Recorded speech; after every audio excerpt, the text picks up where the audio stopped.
Қазақстанның 100 жаңа есімі тізіміне енген талантты жастардың бірі Әлібек Ибраев.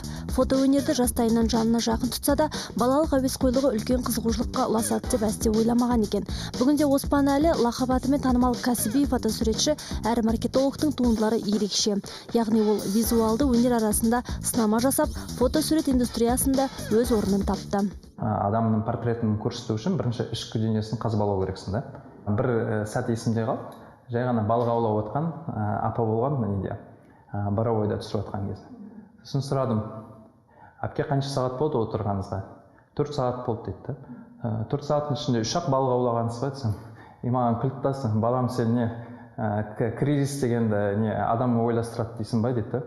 Сосын табиғаттың да кризис болады, ол Алланың бір уақытта беретін несі деп. Сонда бүйтіп таңғалып, жай ғана сөзі әсер етеді. Сондай кісілерді мен портретін жасағанда, мен кәдімгідей баладай қуанам. Оспанәлі елімізде алғашқылардың бірі болып, Еуропаның бірнеше қалаларында авторлық фото көрмесін өткізген жас. 2015 жылы Миландағы Экспо 2015 халықаралық көрмесінде Қазақстанның ұлттық павильонында жас дарынның фото туындылары ел назарына қойылды. Бір жылдан кейін Әлібек 500 фотографтың арасынан іріктеліп, оның картиналары Париждегі атақты Лувр музейінің алаңында еуропалықтар назарына ұсынылды. Батыс әлемнің назарына қойылған көрме Қазақстанның сұлулығы деп аталды.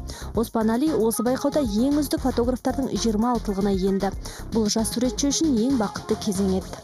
Одан бөлек Женевада болды, Прагада болды, көптеген Европаның қалаларында топтық жұмыстарда мен жұмыстарым қатысты. Бірақ қатты әсер қалдырған ол жаңағы Париждағы көрме. Өйткені ояқта фотографтарға деген құрметі бөлек болды. Арнайы олар өздері хабарласып, авторлық рұқсат сұрап, біздің жұмыстарды не себепті таңдағанын түсіндірген кезде мен жаңағы ұйымдастырушылардан жай ғана сыйластығына бір күшті әсер алдым. Оспанәлидің тәуелсіздіктің 25 маманы мен қазақ даласының қызымын атты жеке фотокөрмелерін елорда жұртшылығы былтыр тамашалаған еді. Ал биыл жас фотограф Американың фотоиндустриясына өзіндік із салмақ.